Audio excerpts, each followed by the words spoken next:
Well, hello again. It's David Willey, curator from the Tank Museum, to do another question and answer session. I think this is about our 10th one.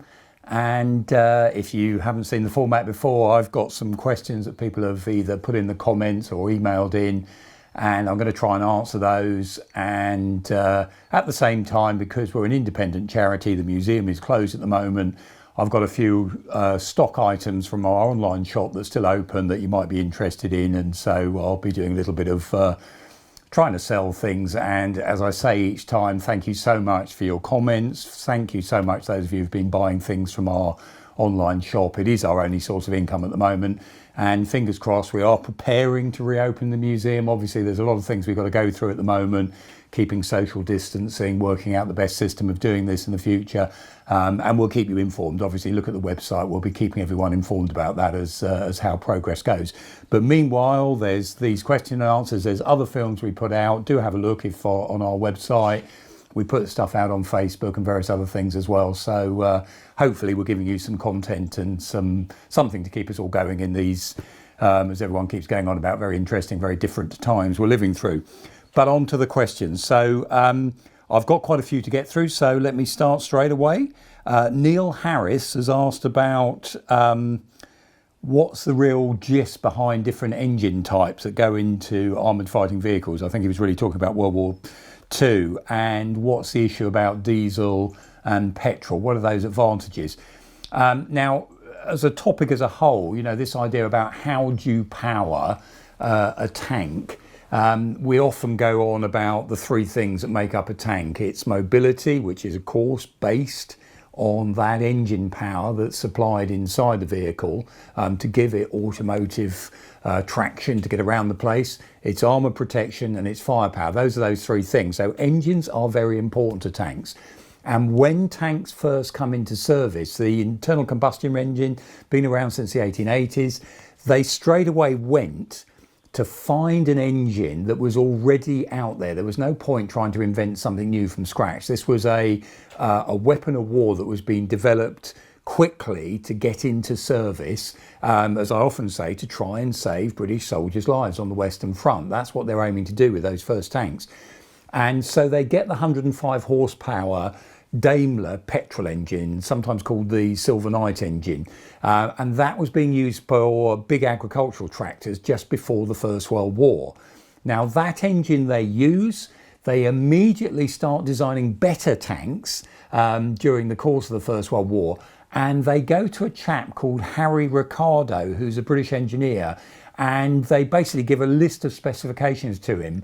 And when you read that list, I should have actually really had a good look and put it out in front of me, sort of thing, to read it to you, because it's basically, it's kind of really limiting. He's not allowed to use alloys because they've got to go off to the aircraft industry. He's not allowed to use high grade petrol because that again is being reserved for aeroplanes. It's got to fit in the volume of the original 105 horsepower Silver Knight engine, but they need it to be at least a half the powerful again, at least 150 horsepower. He's got this great list of things that are given him. And the remarkable thing about Harry Ricardo, he turns that round and comes out with the Ricardo engine, which is the first purpose-built tank engine. It was hopefully going to go in the Mark IV tank. It's too late for that. It actually ends up going in the Mark V tank. And he also does it in a way which I'm going to read you some of the problems tanks have about engines, that just so you understand it, it's a very different kettle of fish. I keep saying this. We often compare tanks and what they do to automobiles we see around us all the time, our cars, trucks, a van or something or other. And of course, those circumstances that engine have got to work in can be very, very different than a civilian vehicle. And Harry Ricardo is, not only does he come up with this engine that meets that criteria, but it's an accessible engine that can be repaired on the job and doesn't always have to come out all the time for access. And that again is another one of these key criteria there. Now in the 1920s and 30s, petrol engines are the ones that are being fitted in tanks, but in the background there's been, for the general automotive industry as well, this sort of research into making diesel engines simpler, lighter, more reliable, better specifications. And it's actually a British tank, the A6, as an experimental vehicle that diesel is first fitted in on a tank. And the Soviets, of course, they like diesel. They're developing what becomes their V12 that goes in the T-34, about a 500 horsepower BHP engine that they develop there for their diesel engine. But the issues about diesel and petrol that you have to remember in tanks on the whole is about your national strategy, because the Germans decided, for example, everyone always talks about, first of all, there was this myth that many German tanks were powered by diesel. There's one armoured car that's got a diesel engine in. In the German military, or under the German, the sort of economic direction, diesel is going to be allocated to the Navy. Because they think it's best in submarines, and there's only a limited quantity they're going to be able to get of diesel. So actually all the German tanks are powered by petrol engines. And again, so it's a national strategy, not so much what is necessarily best for the individual vehicle. Now, the issue about diesel and petrol is when they're starting to come up with effective diesel engines, as the Russians do in the 1930s, you've got the advantage about diesel for a tank crew is really, yes, you've got a great robust engine, yes, you can get that power, but it's also about flammability. In other words, diesel, when it's in liquid form, is much harder to set on fire than petrol is. It's only when it starts being either heated up or evaporating, etc., that diesel becomes as flammable as petrol. Petrol, we know, straight away, room temperature, the vapour above petrol will ignite if you put a match to it, sort of thing. So for safety's sake, diesel has often been the one that's been picked by tank crews as being, it gives me a few more seconds potentially to get out if that vehicle's going up in flames or it's been hit. But the point I wanted to make to you, which is that's this idea, what's going to be a good engine? These were some of the issues a tank engine has to face up to, which makes it different. Some of these cross over with the civilian, aircraft and other sectors, but many of these, when you put all these ones together, nothing else has to deal with this in the same way, which is why a tank engine becomes such a problematic thing. So these are some of the things a tank engine has to do. It needs, because of the nature of a tank, which tends to be heavy, it's metal, it's a big metal box, you need the maximum power, of course, for what you hope to be the minimum fuel consumption, because the fuel is presumably going to have to be protected under armour in the tank, and therefore you've got another one of those major issues. Where do we put enough fuel inside an armoured box like a tank to keep that engine going? And that's something, again, a lot of other vehicles, the fuel issue is less problematic where it can go, but in a tank it really has to go under armour most of the time, unless maybe T54, 55 diesel, you put it along the side and take that risk. But keep still, I think about 2/3 of the actual fuel is under armour in a T54. It has to work at the extremes of temperature. So you've got hot deserts, you've got cold freezing winters, etc. You've got extremes of climate conditions as well. So you've got things like dust, you've got muck, you've got all sorts of things, smoke, detritus flying around that engine has got to be able to still function in the middle of. And of course, altitude as well. That's another one of these ones as well, which can affect engine. So if you're working at height, that's going to, again, oxygen starvation, all sorts of other issues going on there as well. A tank engine has got to work at angles. So most of the time, if you think in your car, the sort of gradients you go up and down, a tank may well be going over all sorts of gradients, up and down, left and right, steep angles, back and forward. Is going to be shaken around the place as well. So the vibration issues that engine has got to go to. It's going to have to work at a wide range of revolutions, whereas, most of the time, something like an aeroplane, it's either pretty much dead slow or flat out. A tank's going to have to go through all those ranges in between as well, from just sort of ticking over to flat out there. So that rev range has got to be quite considerable. It's going to have to run for protracted periods. So again, when you really need it, you really need it. So it's got to be working, got to be able to keep going. And when you need to get to it, it's got to be accessible. Again, on the whole, when you think about it, a plane, when it comes and lands, yes, it can be worked on, etc. It's out there. A tank engine sometimes has to be worked on in some pretty dodgy situations. So again, that idea of accessibility for common faults, it's got to be maintainable. Again, this idea of taking the whole engine out every time that you know, you see all the photographs, see what goes on with tanks. So wouldn't it be better, like that Ricardo engine, they can work on the engine without having to take it out of the complete vehicle, the Mark V tank. It's got to be low fire risk. We've talked about flammability because of the nature of the fact that you're not only in a confined space, but you're going into combat where there are weapons being fired at you purposely to set you on fire. So that engine, you know, flammability. And of course, other issues like, you know, with the diesel, we mentioned the two things. Early diesels tend to be a bit smoky when they started. Smoke gives away your position. So you don't really want a smoky engine or something when it starts up, you know, boom, that old plume of smoke like used to happen with Chieftain sometimes, you know, that gives your position away. Another things to think about with tank engine, you've got no chance of using the usual radiator arrangements like, again, you think in a car. So a radiator, so water cooling the engine, put the radiator at the front, air comes through the grill, cools down that water, helps cool the engine. You won't have that on a tank, will you? So you have to put the radiator in a confined space and therefore build in a fan system to cool the water that way. So you've got to do all that inside an engine bay that's under armour plate. Otherwise, again, if you're doing water cooled, you can imagine that's pretty vulnerable. And if you're doing water cooled, are you going to places where there is water readily available? Because if you're fighting in deserts and water's a precious commodity, if you're using a water cooled engine, you've got a major problem there. So they like the idea, of course, for tanks, air cooled if we can do it, because it's another sort of resource that you're not looking for all the time, i.e. water to keep keep the engine nice and cool. And of course, water as well in the other extremes, it can freeze, and you've got, again, problems there with splitting pipes and everything else than in a tank. And tanks, again, are more susceptible to that because they're whopping great big lumps of metal, so they're heat sources or heat sinks. So if they get really cold overnight, they tend to stay cold. As I mentioned, so petrol mainly in the 30s, goes on to diesel, certain countries' choice in the Second World War. And one of the points that the questioner mentioned was, you know, why 4 engines for the Sherman, 4 different types, advantages, disadvantages. The real reason for the 4 engines for the Sherman is they just simply could not make enough of the same type with the factory space and the resources available, hence they built other types. So we have a radial aeroplane engine, the Wright Whirlwind, that goes in the Grant tank, again because it's got the power, about 350 horsepower, comes from an aeroplane, but because it's circular as a radial engine, that creates a height. And again, if you look at the Stuart where the transmission comes off, the height of the decking at the back, that's because of the size of the engine. But they do a twin GM diesel engine, you know, there's a Ford engine. There's all that idea behind it. It's not that each of those engines has a particular specialism.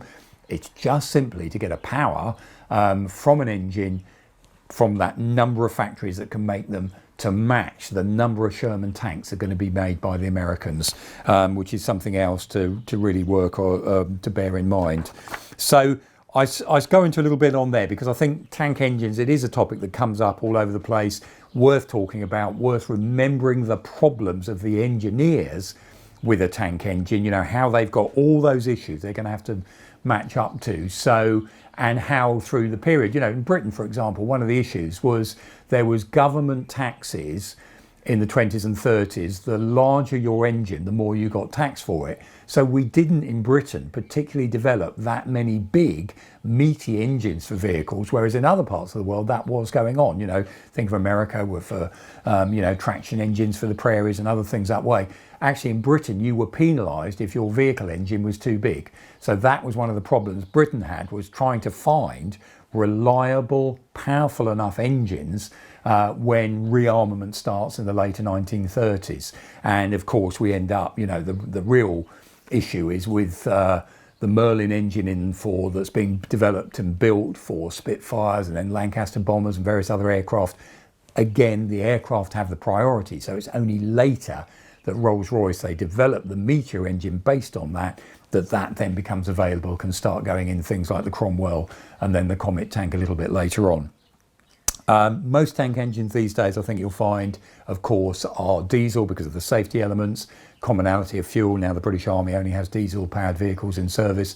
And of course, the next big issue that everyone's looking at is who and when are people going to start going petrol electric or all electric engines, which has been one of those aspirations for military vehicles way back to Ferdinand Porsche and in the First World War, when he was driving around, you know, with the Austro-Hungarian commander-in-chief, one of his cars in the back, and he was looking at electric drive all the way back then. So it's not a new story, electric drive in tanks. And again, you know, I've mentioned before that one of the first French tanks has got petrol electric driving.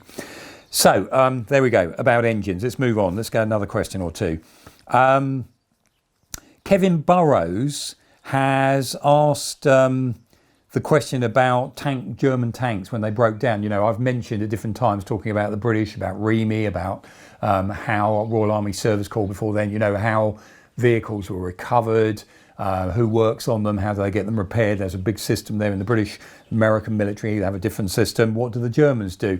And I was really impressed. There's a guy called Davey, I believe, if you go back to your question in the comments, David's replied really well and made all those points about what the German system is.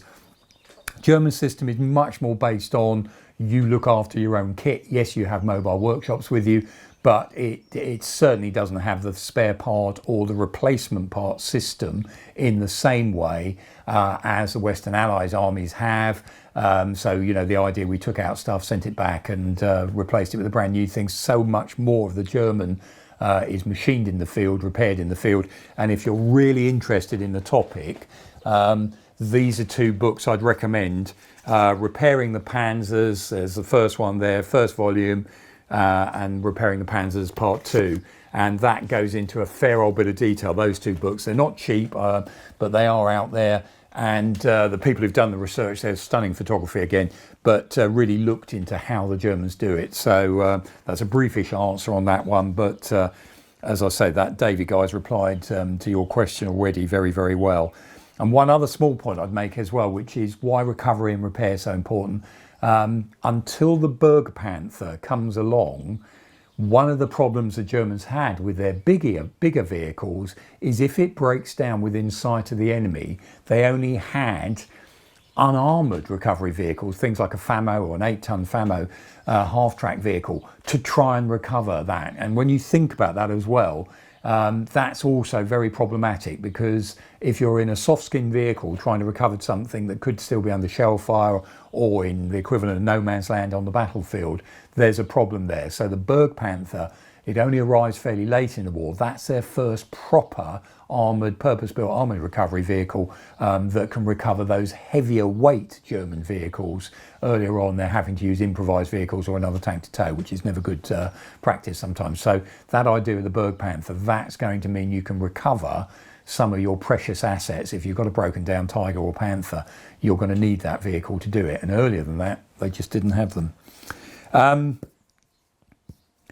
David Ogden Dries, I think I've said it right. As a father, I eagerly await the day my son buys me tank socks. Now, if you didn't see them last time, I dug them out again. I do hope that everything's not going to fall on the floor. I've got some of the product here. We are doing Tank Museum, official Tank Museum socks with, if you can see there, on there is lots of different types of tanks. So, Devon Ogden Dries, I believe his name is. My suggestion to this is, why, like most of us, don't you buy your own socks, give them to the person who then can give them to you, and you're in a win-win situation. They think you're great for doing it. You finally come up with something like so many blokes, I bet there's lots of you out there where constantly being badgered, what do I get you for Father's Day, or what do I get you for your birthday or Christmas? I don't really know. So you can actually say either point to that one or buy them yourself, give them to the person to give to you. And of course, you'll have that added warm glow that you've been supporting the Tank Museum, a wonderful charity in the way you, by doing that in the first place. So that's my answer to you on that one. Stephen Carter, I'm pleased that we're of service to you, so keep at it. Thank you. Viper Labs. When did the Super Velocity 17-pounder discarding sabot round enter service? Which gives me another excuse to mention, so just in case you haven't got one already, there's your inflatable 17-pounder round. This one is the ballistic capped version. The discarding sabot round, that's the inflatable one you can get from the shop. The real ones, the discarding sabot round, actually have a very small tungsten core discarding sabot. That, in all the references, says it doesn't get to the troops till later in August of 1944, but I haven't seen where anyone actually quoting where they're getting that reference from, just in case it's something, because sometimes, as I've mentioned before, you can get an official paperwork that says a date, and we were saying this about things like, you know, the denim tank suits, is all officially, is only approved in September 1944. We've seen them all being issued to the troops, and they're out there well before D-Day, because they were wearing them as they head off into Normandy and for the D-Day landings. So sometimes you've got to be careful that the paperwork we go to, if the photographic evidence says something else, but everyone's saying is basically the discarding sabot round, which has that extra level of penetration, is only getting out there from about August, later in August of 1944, to the 17-pounders out in the, well, anyone with a Firefly out there. And of course the anti-tank guns as well. And these are always rounds that are not there in quite the same quantities. There's always talk about the discarding sabot rounds being, you know, rarer. You save them for best, you save them for the, whereas the rest of the normal standard armour piercing is considered good enough for most of the other things. So I hope that answers that one. Charles Flint makes a good point, which I hope, I did get it out earlier. He says about the guidebook, and thank you, Charles, for coming back, because I was asked saying, you know, you ought to buy this. And guidebook? Why do I want a guidebook? Because there's things in there that you won't get anywhere else. And Charles makes mention of a watercolour, which I just want to show you because we reproduced it with a number of other things. There's some lovely imagery in this new guidebook we've done. And this is a watercolour he mentioned. It's worth buying the guidebook just for that watercolour. And it's a beautiful one of a Sherman heading off at dawn at the Battle of Alamein. And I mention it because he mentioned, you know, and it is, just every now and again you find these things. On the back of it, by the way, that watercolour, and I put this in the caption when we were doing the book, the guidebook, it's actually done by a chap called A.J. Ingram, who is 3rd Royal Tank Regiment, and he wrote on the back of it, "My own track was shot off the previous day, so had to stay behind and watch them sail out. Very impressive indeed." These little details. So someone who's there, obviously got a bit of a talent, beautiful watercolour, and it's my excuse again to remind you all, if you are going to get something from the shop, do have a look at or read the reviews of our souvenir guidebook. There's some lovely material in there, not all of it. You know, you might think you've seen it all before, done it all. There's some good stuff, and thank you for pointing that lovely watercolour out, Charles. Daniel Taylor said after the last one, what did I go fishing for and did I catch anything? And someone else asked, did I take my tie off? I did take my tie off. Finn came with me. We'll put a little bit of footage on the beach afterwards. I went down to somewhere called Chesil Beach. I caught nothing. I don't think I've caught anything for about the last half dozen time I've been fishing, but it's still, a day by the beach, isn't it? It's still a better day than anything else. And frankly, you know, I take the rod, I pretend I'm fishing. I do have bait. I did get some bait. The fact you don't catch anything doesn't make the slightest bit of difference, really, does it? It's still just one of those beautiful experiences, and Finn enjoyed it. Finn, by the way, is not here today. Someone thought it was not a good idea in the comments that we should have Finn in these videos, etc. Let's talk about the tanks instead. So, we'll see what people have to say about that, won't we? Right, Chris Piazza. How are photos acquired?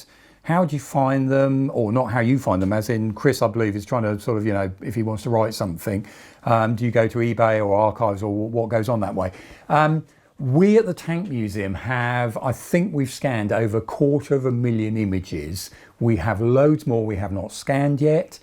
And our biggest issue is cataloguing, because cataloguing photographs is so problematic because there's what the person has written on the photograph. If you lose that, if it's part of an album, you know, if you can see the sequence, you start knowing who this guy is, you know, all those things. That takes an enormous amount of time to transcribe these things.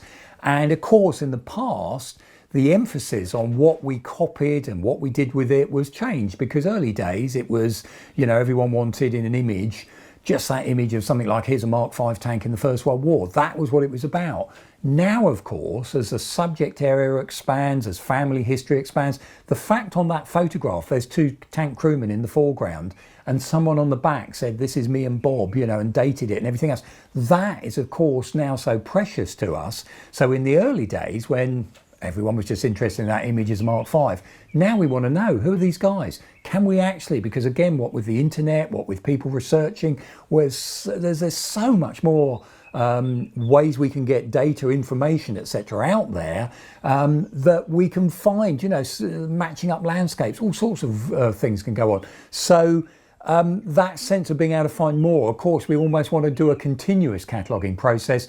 The truth is we have only just started really scratching the surface on that. We do have a stunning archive. We have a wonderful collection. If you want to get photographs, they are the people when we're back up and running. Tanks, obviously there's plenty of other archives out there. Tanks, we're the place to go to.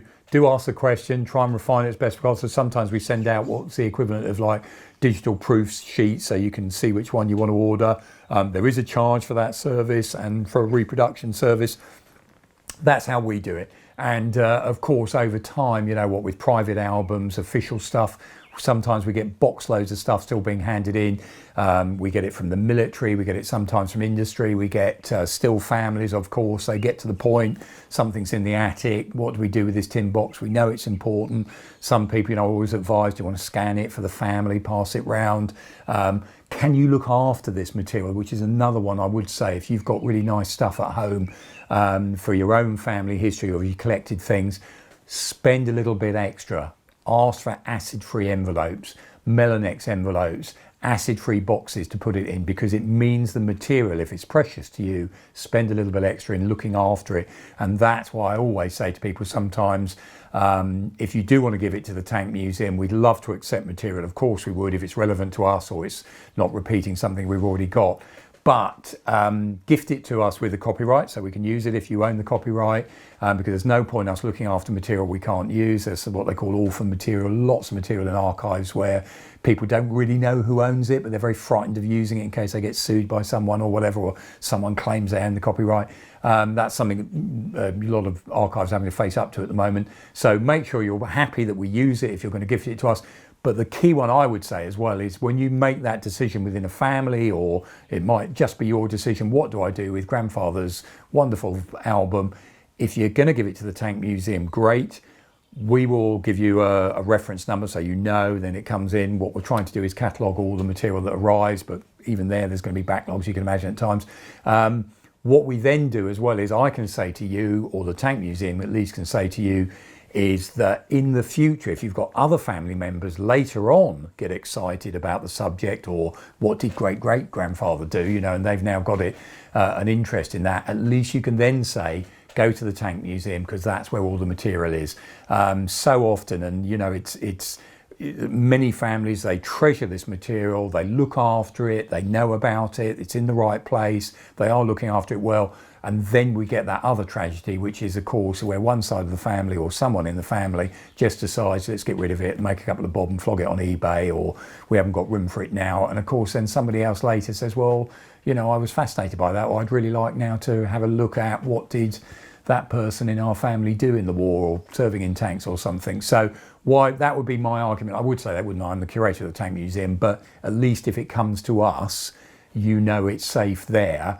We are a long-term organisation. We have climate-controlled archives. We try and do everything in the right way, even if we have backlogs, as I'm saying.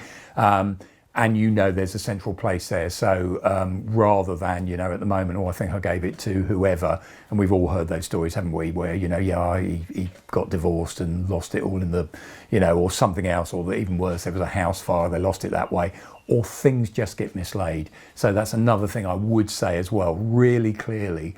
If you've got stuff that you're keeping somewhere precious, put it in that acid-free box. Make sure you put a nice big label on the top, so someone else coming across, it might not be you. Just remember, we might not all get, time to sort all our documents and everything else out. So make sure you put a sticker on that with a nice big label saying, this is what's in here. It's important for the family. And if the family are interested, you could always say, please offer to the Tank Museum if no one in the family is interested, because that's another way of trying to just ensure it doesn't And again, other stories we get, we've had everything from social services turn up the tank museum. There's been a house clearance, the old boy with tank crew, and it was about to go in the skip, but luckily the person who was there just thought, I better take this with his medals, and they've given it to us, or we found a home for them if it's not our subject area. So that was another thing there. But you got any doubts, any ideas on those things, or any issues? Again, we're not there at the museum at the moment, but in future, ping us an email, and meanwhile, make sure you're looking after that stuff. You know where it is, and you've got that label on it. And I sound like your school teacher again, but we say that to everyone because too often we hear how it goes wrong, or yes, we stored it in the boiler and everything's got, over the radiator or something or other, and these images are being quietly cooked off and they're losing their, or you haven't copied them in time and they're fading because not all of them were cleaned and washed properly in wartime, dark rooms. So sorry, I'm not even sure if that really answers the question. So Chris, going back to, yes, there are online archives, there's different ways you can hire and everything else that way. Most archives, why they're charging now certainly, is it's a cost to keep the archive going. But I'd say go and support somewhere that you think's worth supporting if you're going to get those things. But there are photos that come up for sale on eBay. You go to auctions, keep your eyes on junk shops, and there's all sorts of people who will sell old things. And another good way people start collecting photographs is postcards as well, because there's huge numbers of postcards were made for military subject areas, so might be able to find imageries there. And again, no one's really likely to chase you for that type of copyright. Thank you for those of you who've been coming back with, I was mentioning about some of the ideas about paint and some of the companies and everything else that way. What I'm really keen on is people who've actually used material in circumstances similar to our outside tanks, our gate guard ones and everything, who can actually hand on heart say, look, we did this 10 years ago, we think it's worked for us in terms of what the coating is or how you're doing that. But thanks for those ideas of companies coming back. And just remind me about one thing people have been saying about things like wax oil and various other wax protection. I can't remember where I saw, I think I was there, this is where, or did I read it? But there is a turret that was out on a range and they couldn't work out why this lettering is slightly embossed. They're thinking, is that in the casting of the turret? And it turns out when he scratched the surface, in the factory, someone had got a wax crayon and put a number. If you see these factory pictures, lots of times there's either chalk marks to help them out, where they are, this one's done, remember this tomorrow, all sorts of things, notes to the other people in the production.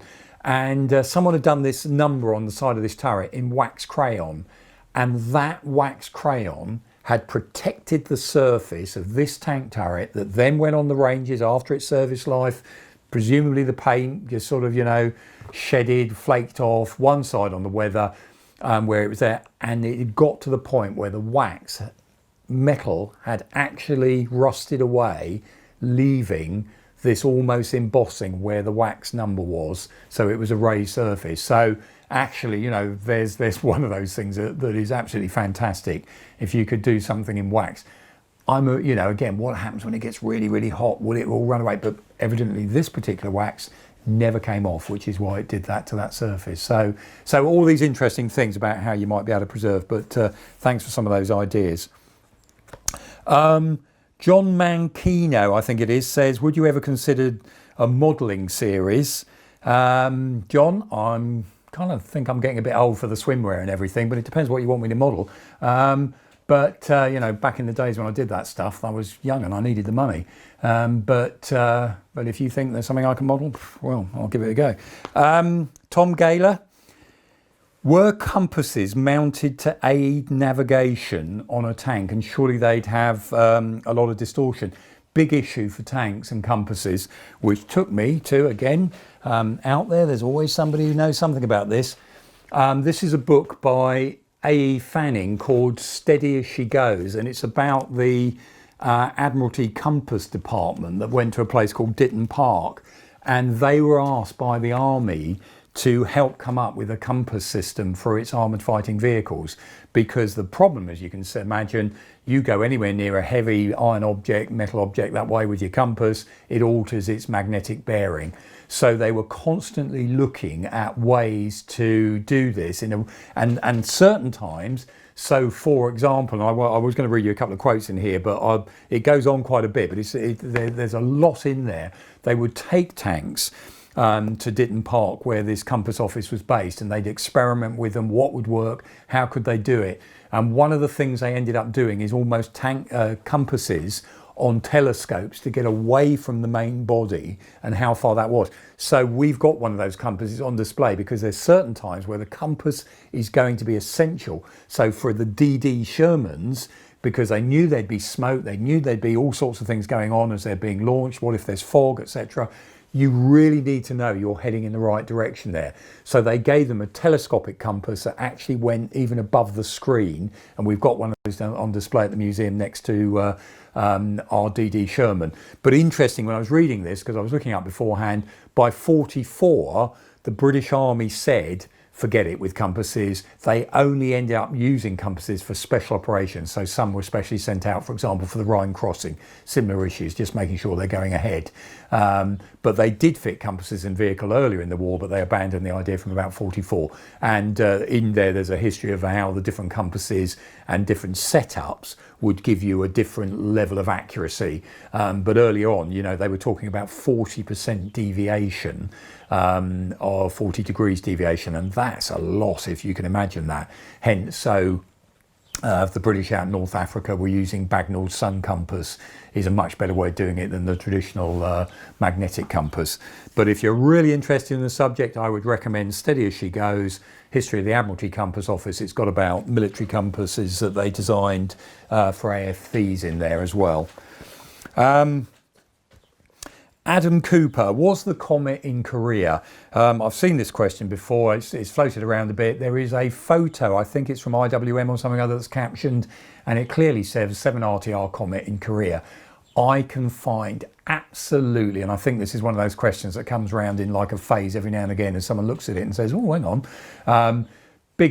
Cromwell's went to Korea, Churchill flamethrowers went to Korea, Centurions went to Korea. I've got no evidence at all. I think there's just a miscaptioned photograph that consistently brings this topic back time and time again.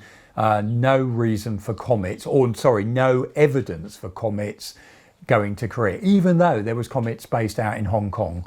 If you're going to go out there and have a quick research on this, if you look on all the different websites and everything, lots of people with opinion, oh, look at this, look at that.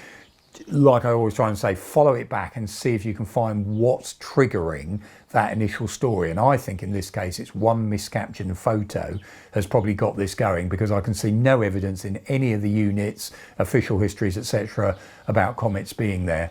And sometimes the story goes again, so it's mistaken. So, for example, oh no, they captured a comet. No, they didn't. They there's a Centurion captured, but there's also earlier on there's a Cromwell captured as well by the North Koreans. So things like that as well. So try and track it back. But if anyone finds serious evidence that a comet was there, great, tell us, because then we can correct the story. Ali Gray asks a question: did any other country have an equivalent to Hobart's funnies? Most countries who were building tanks tended to have a engineer variant of different sorts. So they, going to different degrees. Some countries would try flamethrowers. A lot of countries are trying to do mine-defeating vehicles, bridge laying. How do we do crossing, gap crossing? This now tends to be called. No country took it up in the way that Britain did. Not only, I think, with its plethora of armoured vehicles, or engineer armoured vehicles, or 79th Armoured Division type Hobart's funny ones, and no country did it in the same way of putting them all together under one unit that then is carved up and cut and mixed and matched depending on the nature of the operation that you're needed for. So yes, other engineer variants are used by many different countries. No countries really does anything quite the equivalent to the 79th Armoured Division. And again, when you're going through all these different things about success and failures of different armoured forces, the Hobart's Funnies is just one of those amazingly successful, good ideas taken forward at the right time with the right people behind it and the imagination and everything that undoubtedly assists the Allied advance, because 79th Armoured Division is being used by Americans as well in their advance. Roger Irving asked a question. He thought he'd heard something about a Hesh round for a 95mm howitzer. That's the kind of close support howitzer. The interesting gun, that, because again, it's actually a cut down 3.7 anti-aircraft barrel, and they adapt the breech off a 25 pounder to make that 95mm close support howitzer. I see no evidence anywhere for a Hesh round, so high explosive squash head, but there is issued in 43 a high explosive anti-tank round. In other words, a hollow charge round for the Munro effect, blowing up, and that gives that 95, because it's to give it an anti-tank capability, even though its primary function is actually as high explosive bombardment support or smoke, etc. It's not really there for taking on other tanks, but in case it has to, they give it a heat round. And that high explosive anti-tank round, we've got evidence it goes out in about the summer of 43. It's being issued, and that's in the manual. It's illustrated. I've got nothing, unless there was one or two experiments or something or other, but nothing of issued Hesh rounds in any of the literature I've got here to have a look at. So another question here. Cheshire Tomcat 68 says, loving the Haynes manuals we've been promoting. So thank you, a lot of you coming back saying how good they are. Why aren't we doing one on Matilda 2? Watch this space. It should have been out by now because of all the various other bits and pieces. They're providing, all goes well with Haynes when they're back up in operation. They're in lockdown as well at the moment. So there will be a Matilda 2 manual coming in the future. So Dick Taylor's done that with a lot of our input, our vehicles and everything else. So that one's on the way. Watch this space, as it were. And I'm just going to go back a little bit. I think I've done most of these questions I've written down here. I'm just going to go back because I noticed before, I don't think I necessarily, forgive me if I have answered all these ones earlier, but I found a page and I was just thinking, hang on a second, I've not really answered these ones, have I? Well, I wrote them all out and maybe I thought I'd come to the end sooner, and typically I can't find the blooming things now. Where are we? Here we go. Right. So I may have answered these already, but Kokora Kimochi says, why is there a blanket over the mantlet of a Comet tank? That's basically, they were worried when they first produced them, there was no blanket there, no canvas structure, just occasionally a stone might fly up or something else and it gets jammed in the mantlet, so it would stop it fully being able to elevate or depress. So they put a canvas cover over, so in essence it's a dust stone cover, if you want to call it that way, and they put some metal strips in the tops to stop, because in turn that got jammed a couple of times as the canvas sagged, so they put some metal strips in the top of it to keep it taut and rigid, but basically it's a dust cover. And you also ask, what's that big tool that's on the side of later Valentine's? That's part of the track tensioning tooling that's carried on a bin there. It's got a bracket, and I think we've replicated it on our late Valentine, so that's part and parcel of the track tensioning equipment. So it's levered and it's got a little fitting on the end there. Do we ship items all around the world? Have a look on the website. I think there's some items we're not allowed. I mentioned last time about gin. Apparently we can't ship that. Too many problems and various other issues with it. But most countries in the world, have a look on the website, have a go. We are trying to, and thank you so much. Some of you coming back with, it arrived in, where was it, Texas or wherever, all these different places, safe and sound after only 6 days or something or other, or very next day if you're more local and things. 66 KBM asked the question, why did the RAC in the Second World War go for the 7.92mm Bizu machine gun? We've also got the 30 caliber Browning machine gun and the 303 Vickers. Isn't this just a ridiculous range of ammunition types for them to carry? Now I looked this one up because it's often mentioned, blimey, why do you want to go for 7.92? It's a German round and everything else. And again, rimmed cartridges for 303. Aren't you just causing problems? One of the arguments, so they like the Bizu because it's simple, it goes through a number of models and it's relatively simple and pretty reliable, so they like that.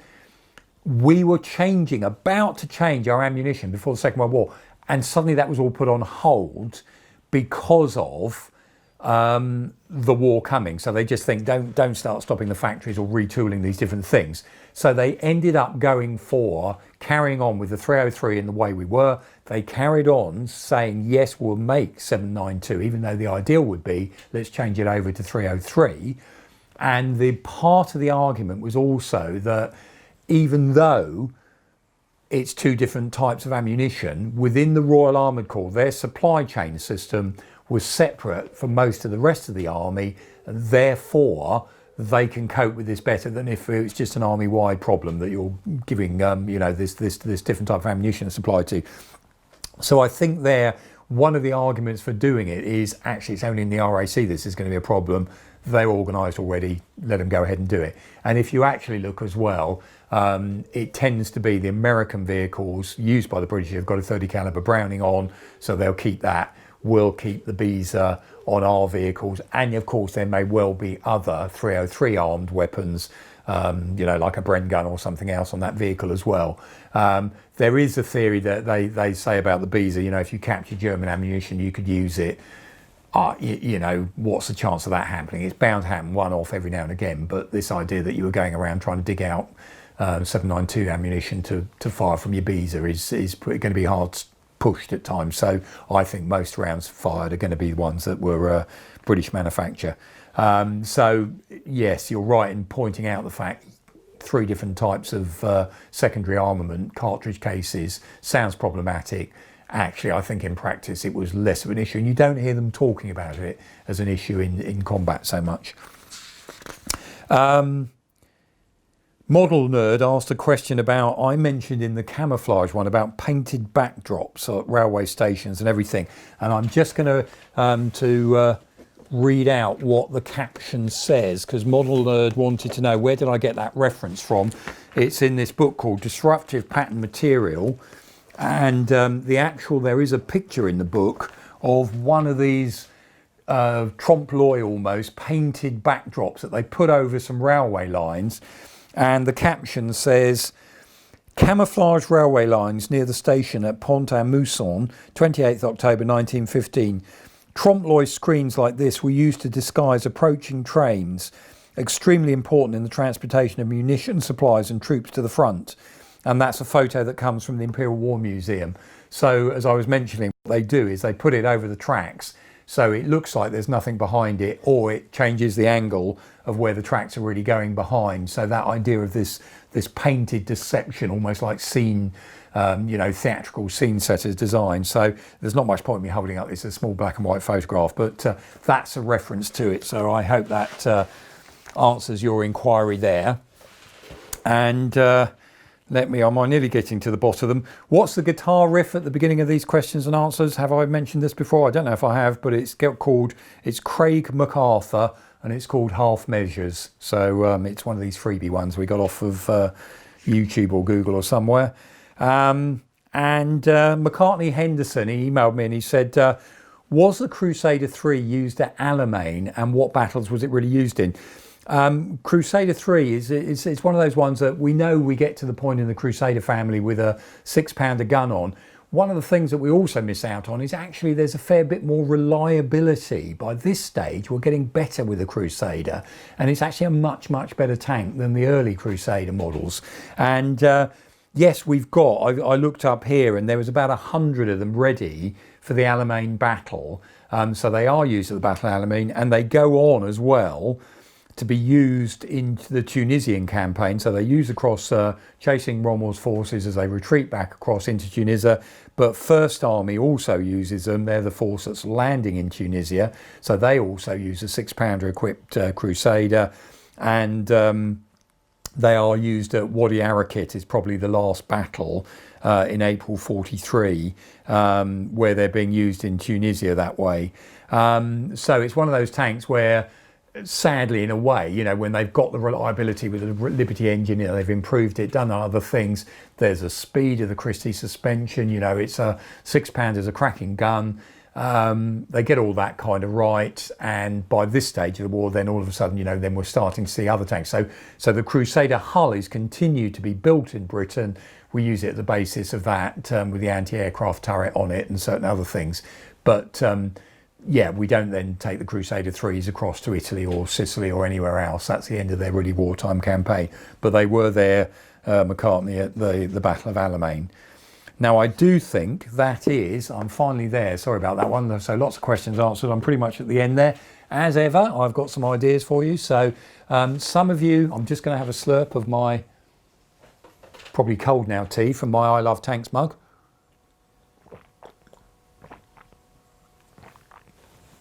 And as I mentioned before, we've got tea for sale. So you can all have your debates about how the best way of making tea. I also, behind me here, oops, if you want to have a look, I've also brought in, I know we always go on about tiger mugs, but this one is a panther mug with all the specifications on it. So if you're particularly a panther fan, there's your tea mug you can get from the shop for a panther one. And as I was leaving, I also thought as well, if you want to go for the authentic look, there's tin enamel, tin mugs. We've got two sizes, nice big one and a smaller one there. So if you want to go for the authentic World War II, let's have a drink out of a tin mug, we've got those ones there for sale as well in the shop, which of course are a better idea if you're like me, where you suddenly drop your mug all the next minute. So they tend to last a bit more. What else have I got for you that I've got around the place? So here's our another one of those nice t-shirt, Tank Crossing. Do not buy this. You will not be appreciated if you get this for your slightly solider other half. So don't buy that one, but there's Tank Crossing. And we also, I just thought I'd mention the fact, I know some of you have been buying the t-shirt. There's our Tank Evolution one, but we've also got kids sizes in a load of these things. So you might be interested again if you're going en famille. There's a kid size on this one. I've got behind me here, I don't know if you can quite see, I should pick some of them up. So we've got everything from Orange Crunch biscuits with a tiger on. You've got fudge behind me with a Mark V on. We have got caramel sea salt fudge and mini shortbread rounds with Sherman's on as well. So again, if you've got the sweet tooth or you want to add something to balance out the box of material that you're buying. I mentioned this before, so what with Father's Day coming up, don't forget your official, I even found the label, which I lost last time. This is your 80% combed cotton for comfort, 17% polyamide for strength, 3% elastine for stretch. And as it says on the front, official Tank Museum socks. So if you have to buy them for yourself because no one else is going to get it, or buy them and then give them to someone so they give them to you, that's probably the sensible way of doing it. But then you can, as I mentioned before, show a little bit of ankle somewhere. Other books that we've been talking about different times, there's one there, I know a lot of you are the games players, World of Tanks one. It always makes me laugh when computer ones, of course, it's all online all the time, isn't it? But no, actually, people still love books. So beautifully illustrated, lots of imagery on that, all the different ways of playing the game. I think we're in here at the back as well. There we are, the Tank Museum, with some of our stuff and where they've got some of their research and various other things. So World of Tanks, celebrating a century of armoured warfare. And I think this is even something ridiculous. There we are, they're all numbered even as well. So some limited edition book there. That's one that we've got there in the shop if you want to have a look on the website there. I mentioned earlier, sometimes books go into stock. We've then gone out. I did a review of this one, Tanks 100 Years, Richard Gorkovitz. That's your one that if you really want to follow that history of the tank in terms of its technical development, who did what, when, why, I cannot recommend it highly enough. So again, I know some of you have already bought this. Put your comments if you want to, but we've definitely got that back in stock. I know it went out at one point. So that's one there for you. And the other one I always come back to, we've got the paperback version, but as a lovely, lovely gift book, picture book, however you want to call it. We've still got the hardback versions with its nice cover on that tank book, which again, look on Amazon, look at the reviews of it. It gets very, very good reviews. So whether you're coming from the introduction to the subject or you're the nerdy end, I would recommend this book for both ends of the market because of the quality of the illustrations. You know, what's in there is just staggering interiors of vehicles and everything else. So, and of course, got the Tank Museum logo on because we helped put this one, or we did all the text and a lot of the photos there. And I know a number of you who are the model makers out there. So we've just got a new model in the shop. And I just looked this up. As I've said before, I'm you know, used to make models when I was a kid and everything. I haven't really made one. And I mentioned before about box art and everything else. And our shop manager gave us this. And this is a new model by Hobby Boss. And I looked up and I see all of you, you know, there's reviews of these Hobby Boss models and everything else. And this is a brand new one they've done of the King Tiger production turret. And this one is all got the Zimmermitt coating on it as well. So that one is a brand new model that hasn't been reviewed. I was looking yet out there with all the people doing the models. We've got it now for sale in our shop. And so I mentioned that one as well because I know a lot of you guys out there, model makers, get all excited. And I mentioned before about, you know, when we were younger, about poring over the box art of all these different ones, who's done what and why and where do they get their stuff from and everyone. But this is a Chinese model company that I was interested because it's not one that I was particularly familiar with, but you model makers evidently are, because there's lots of reviews of some of their earlier versions of models and things there. But there you go, if you really fancy this. I'm inside, by the way, at the moment because I've been waiting pretty much off and on all day, hoping we could go in the garden. But at long last in England, we've got some rain coming down, and boy, we need it. We've had the wettest February on record, and then by May, you know, it's been sunny, dry and everything else, and we got parched crops, you know, the gardens really need it. Kept looked like it was going to ease off. I was going to go out there and set up, but what with the shop stuff and the camera and everything else, in the end, that's why I'm back inside here doing it this way. So, and some of you, if you're really observant, I've put another set of shelves up and I've been trying to sort some of the books out and move some things around and everything else because I was feeling guilty after all your comments about what a mess my bookshelves are. Although I'm still not there yet, I spent about 20 minutes trying to find that blooming Admiralty pattern compass book thing this morning, trying to find the place. But anyway, right, back to. So as ever, thank you so much. One last thing, I nearly forgot it. If you are buying all your stuff, get a nice Tank Museum canvas bag. So we're all very eco-friendly these days, aren't we? We can reuse our bags. So put that in your order list as well. Those of you who have bought stuff, brilliant. Thank you with all your comments coming in. I do pass those nice ones on as well to the shop staff. So the girls packing all this stuff who are there, busy doing it. Thank you for saying that, you know, about well done for what they're doing. Stay safe.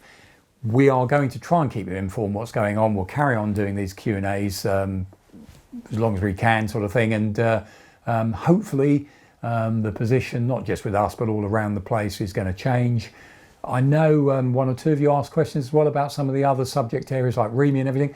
Have a look. In Britain, we've got a REMI museum. They've got a great website with wonderful stuff on, just like there's a Royal Engineers Museum. Go and have a look on their websites as well. So some of these other topic areas, it's not that we don't mind, you know, we don't want to steal their sandwiches, their topic things, but actually they've got material there already that I know some of you with a particular interest might find interesting as well. So go onto their website and see what they're doing as well. So that's a bit of an advert for some of our other fellow museums who also are going through the same sort of issues we're going through at the moment. So let's see when they can change. Thank you, stay safe, and we'll see you again.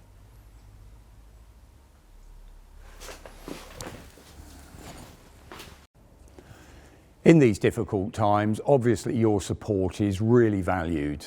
So please do keep following us on social media, do subscribe to our channel, and if you've got the opportunity, perhaps order something from our shop, join one of our schemes like Patreon or our Friends organisation, and we'll try and keep going with giving you some content to keep you informed and entertained.